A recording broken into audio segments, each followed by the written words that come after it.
వీళ్ళు అనుకున్నట్లు ఏదో ఒక నలుగురిని ఒత్తిడి చేసో ప్రలోభాలు పెట్టో బెదిరించో నలుగురిని పార్టీ మార్చినంత మాత్రాన ఒరిగేది ఏం లేదు. ఈ నలుగురు కాకపోతే ఇంకొక నలుగురిని డెవలప్ చేస్తాం. ఇది వరకు 23 ఎమ్మెల్యేలు తీసుకుపోయి మళ్ళీ వైఎస్ఆర్ కాంగ్రెస్ పార్టీ అధికారంలోకి రావడం జరిగింది. ఆ 23 నియోజకవర్గాలు కూడా గెలవడం జరిగింది.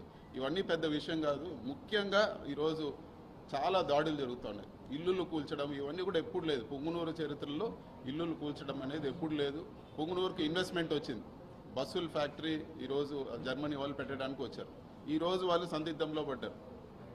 పొంగునూరుకు నష్టమా లాభమా ప్రజలు ఆలోచించుకోవాలని చెప్పి కూడా నేను కోరుతున్నాను. ఇన్ని గొడవలు జరుగుతూ ఉండి ఫ్యాక్టరీ వెళ్ళిపోతే ఇంకెవరైనా పెట్టుబడులు పెడతారా పొంగునూరులో?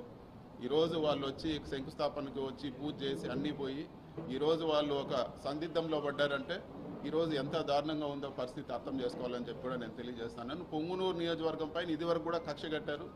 ఇప్పుడు మళ్ళీ కూడా కక్ష కట్టి ఇలాంటి చర్యలతో ఇలాంటి భయభ్రాంతులు గురి చేసి ఏ ఒక్క ఇన్వెస్ట్మెంట్ రాకుండా పొంగునూరు పక్కన ఎవరు చూడకుండా చేసే పరిస్థితి ఈరోజు వస్తూ ఉందని చెప్పి కూడా నేను మీడియా ముఖంగా అందరికి కూడా నేను తెలియజేస్తాను.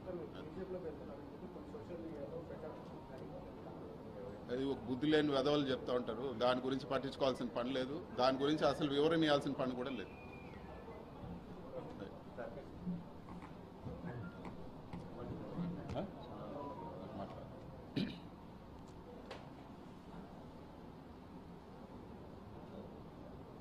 ఈ పొంగునూరు నియోజకవర్గంలోనే కాదు, ఈరోజు చిత్తూరు జిల్లాలో ఇంకొక విషయం కూడా చేయాల్సి ఉంది. ఈ పదవులు కావాలంటే ఎంతసేపు పెద్దిరెడ్డి ఇట్లా అని మాట్లాడి ఏదో షో కొట్టే వాళ్ళకే ఈరోజు తెలుగుదేశంలో పదవులు వచ్చే పరిస్థితి అన్నీ కూడా చూస్తూ ఉన్నాము. ఈరోజు మాకు ఒక ఇన్ఛార్జ్ ఇచ్చారు. మొన్న ఎలక్షన్లో పోటీ చేసిన చల్లాబాబు అనే వ్యక్తి. ఆయన 89 నుంచి చూస్తూ ఉన్నాం. 89 నుంచి అధికారంలో చాలాసార్లు మేము అధికారంలో ఉన్నాము, వాళ్ళ పార్టీ అధికారంలో ఉన్నింది. ఇట్లాంటి చెత్త పనులు, ఇల్లులు కొట్టేది, చెట్లు నరికేది, ఆవులు దొంగతనం చేసేది, ఇలాంటి చెత్త పనులు ఎప్పుడు కూడా నియోజకవర్గంలో జరగలేదు. చల్లాబాబు కూడా నేను చెప్పేది ఒకటే, మేము ఒక ఇంట్లో 10 మంది ఉన్నాం. నన్ను అరెస్ట్ చేసినా నేను పట్టించుకోను, అన్నిటికీ సిద్ధం, దేనికైనా సిద్ధం. నన్ను చంపినా కూడా నాకు పర్వాలేదు. మా ఇంట్లో లేకపోతే మా తమ్ముడు వస్తుంది, మా అమ్మ వస్తారు, ఎవరో ఒక వస్తారు. ఖచ్చితంగా మేము రాజకీయాల్లో ఉంటాం. ప్రజలకు కాన్స్టిట్యున్సీలో నియోజకవర్గంలో ఖచ్చితంగా నిలబడతాం. నీ పరిస్థితి నువ్వు ఆలోచించుకో. చంద్రబాబు ట్రాప్లో పడద్దు. నువ్వు చేసింది ఏంటి? పోలీసుల పైన గొడవ చేసి నువ్వు జైలుకి పోయినావు. అంత మాత్రాన ఈరోజు అందరిపైన కక్ష పట్టి పోలీసులు ఆ రోజు కూడా ఏంటి కళ్ళు పోయే విధంగా బళ్ళు కాల్చి ఓపెన్గా పోలీసుల పైన గొడవ చేస్తున్నారు. వైఎస్ఆర్సీపీ వాళ్ళు ఎప్పుడు కూడా పొంగునూరు నియోజకవర్గంలో ఏ గొడవ చేయలేదు, ఎక్కడ అవ్వలేదు. ఇట్లాంటివి చంద్రబాబు ట్రాప్లో పడి నువ్వు చేసుకోవాలంటే నీ ఇష్టం అని చెప్పి కూడా నేను తెలియజేస్తా ఉన్నాను. నష్టపోయేది చివరికి ఇలాంటి చెత్త పనులు చేసి ఈ పాపాలంతా కొట్టుకుపోయేది చల్లాబాబే అని చెప్పి కూడా తెలియజేస్తాను. అదేవిధంగా ఈ మధ్యలోనే ఒకే పార్టీలో పనిచేసినాము. రాంప్రసాద్ అని మొన్న మంత్రి అయినారు. ఆయనకు కూడా ఒకటే అజెండా, ఎంతసేపు మా పేరు చెప్తేనే ఆయన పదవి నిలబడుతుంది.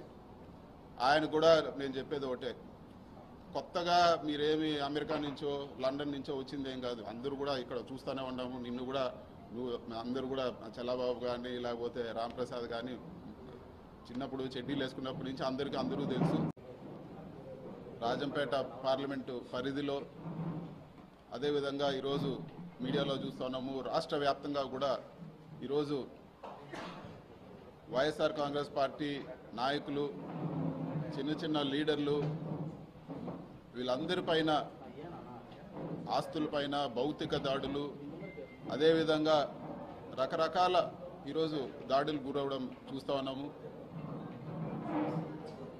ఇది చాలా దారుణమైన పరిస్థితి. మరీ ముఖ్యంగా పొంగునూరు నియోజకవర్గంలో ఎప్పుడూ లేని కొత్త సంస్కృతికి ఈరోజు తెరలేపుతా ఉన్నారు. జేసీబీలు, ఎక్స్క్వేటర్లు తీసుకొచ్చి పేదోళ్ళు వాళ్ళు కష్టపడి వాళ్ళ జీవితాంతం సంపాదించి చిన్న ఇల్లులు, చిన్న సింగిల్ బెడ్రూమ్ ఇల్లు, చిన్న ఇల్లులు కూడా అవన్నీ కూడా జేసీబీలతో కూల్చేయడము, వాళ్ళ ఆస్తులన్నీ కూడా ధ్వంసం చేయడము, ఎక్కడో ఫ్యాక్షన్ నియోజకవర్గాల్లో చేసినట్లు చెట్లు, మామిడి చెట్లు అన్నీ కూడా వందలాది మామిడి చెట్లు కాపుకొచ్చిన మామిడి చెట్లన్నీ కూడా నరికేయడము ఈరోజు పొంగునూరు నియోజకవర్గంలో కానీ కోడూరు నియోజకవర్గంలో కానీ ఇవన్నీ కూడా ఒక మంచి సంస్కృతి కాదని చెప్పి కూడా నేను తెలియజేస్తా ఉన్నాను. రాజకీయంగా అంటే